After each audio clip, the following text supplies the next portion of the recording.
Hello dear viewers, இன்று நடைபெற்று முடிந்த நியூசிலாந்து மற்றும் சவுத் ஆப்பிரிக்கா ஆகிய அணிகளுக்கு இடையிலான அரையிறுதிப் போட்டி கருத்து கணிப்புகள் எல்லாவற்றையும் சுக்குநூறாக்கி இருக்கிறது. இந்த 2022ஆம் ஆண்டு 2020 உலகக்கிண்ண போட்டிகளில் எந்த விதமான தோல்விகளையும் சந்தித்திராத சவுத் ஆப்பிரிக்கா அணி நியூசிலாந்திடம் முதல் முறையாக தோற்றிருக்கிறது. அது மட்டுமல்ல, இதுவரைக்கும் T20 உலகக்கிண்ண போட்டிகளில் எந்த ஒரு போட்டியிலும், அதாவது 5 போட்டிகளில் நேரடியாக மோதிக்கொண்டிருக்கக்கூடிய சவுத் ஆப்பிரிக்கா மற்றும் நியூசிலாந்து அணி எந்த போட்டியிலும் சவுத் ஆப்பிரிக்காவை நியூசிலாந்து வென்றது கிடையாது. முதல் முறையாக வென்றிருக்கிறார்கள். 9 விக்கெட்டுகள் வித்தியாசத்தில் வென்று 2021ஆம் ஆண்டுக்கு பிற்பாடு இரண்டாவது முறையாக இறுதிப் போட்டிக்கு தகுதி பெற்றிருக்கிறார்கள் நியூசிலாந்து அணி. இந்த போட்டியிலே ஃபின் ஆலன் 100 ஓட்டங்களை பெற்று 20-20 உலகக்கிண்ண போட்டிகளுடைய வரலாற்றிலேயே குறைந்த பந்துகளில் அதிகூடிய 100 ஓட்டங்களை பெற்ற வீரராக சாதனை படைத்திருக்கிறார். அது மாத்திரம் அல்லாமல் இந்த போட்டியிலே மிச்சல் சாண்டர், நியூசிலாந்து அணியுடைய தலைவர், ஒரு டாக்டிக்கல் மூவ் ஒன்றினை பயன்படுத்தினார். அது எனக்கு மிகவும் பிடித்திருந்தது. அந்த மூவினூடாகத்தான் நியூசிலாந்துடைய வெற்றி ஓரளவுக்கு நிர்ணயம் செய்யப்பட்டது. அது என்ன என்கின்ற விடயம் தொடர்பாக இந்த வீடியோவில் முழுமையாக பார்க்கலாம். பாருங்கள்.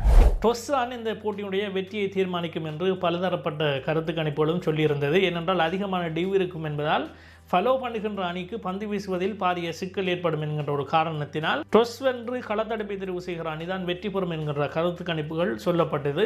தென்னாப்பிரிக்காவுடைய துடுப்பாட்ட வரிசையை பொறுத்தவரைக்கும் மேக்ரம், டீகாக், ரிக்கல்டன் ஆகியோர் மிகச்சிறப்பான ஃபோமிலே இருந்தார்கள். 50க்கு மேற்பட்ட ஓட்டங்கள் பவர் பிளேயிலே புறப்படும் என்கின்ற கருத்து கணிப்புகள் தான் இருந்தது. பொதுவாக நியூசிலாந்து அணியை பொறுத்தமட்டில் மேட் ஹென்ரி, நீசாம், அதே போல ஃபெர்கியூசன் ஆகியோர் வேகப்பந்து வீச்சாளர்களாகவும், ரச்சின் ரவீந்திரா, மிச்சல் சேனர் ஆகியோர் சுழற்பந்து வீச்சையும் கவனித்துக் கொண்டிருப்பார்கள். மேலதிகமாக டேரி மிச்சல் பந்து வீசுவார் என்பதுதான் வளமை. சவுத் ஆப்பிரிக்கா அணியும் இதைத்தான் எதிர்பார்த்திருந்திருப்பார்கள்.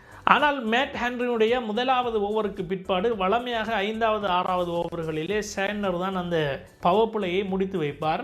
இந்த முறை மேட் ஹென்ரியுடைய முதலாவது ஓவர் முடிந்த கையோடு கோல் மெக்கான்சியை 2வது ஓவர் வீசுவதற்காக அணித்தலைவர் மிச்சல் சேனர் அழைத்திருந்தார். இது பொதுவாக பார்த்துரைப்போரை வியப்பில் ஆழ்த்தினாலும் ஒரு டாக்டிக்கல் மூவாக மிச்சல் சேனர் இதனை செய்திருந்தார். எதிர்பார்க்காத விதமாக ஏற்கனவே சவுத் ஆப்பிரிக்காவுடைய துடுப்பாட்ட வீரர்கள் அடுத்தடுத்த வேகப்பந்து வீச்சாளர்களையும் அல்லது மிச்சல் சேனர், ரச்சின் ரவீந்திரா, டேரி மிச்சல் போன்ற பந்து வீச்சாளர்கள், சுழற்பந்து வீச்சாளர்களையும் தான் காத்து கொண்டிருப்பார்கள். ஆனால் கோல் மெக்கான்சியை பந்து வீசுவதற்காக மிச்சல் சேனர் கொண்டு வருவார் என்பது யாரும் எதிர்பார்க்காத ஒரு விடயம். அதுவும் பவர் பிளேயிலே கொண்டு வந்தார்.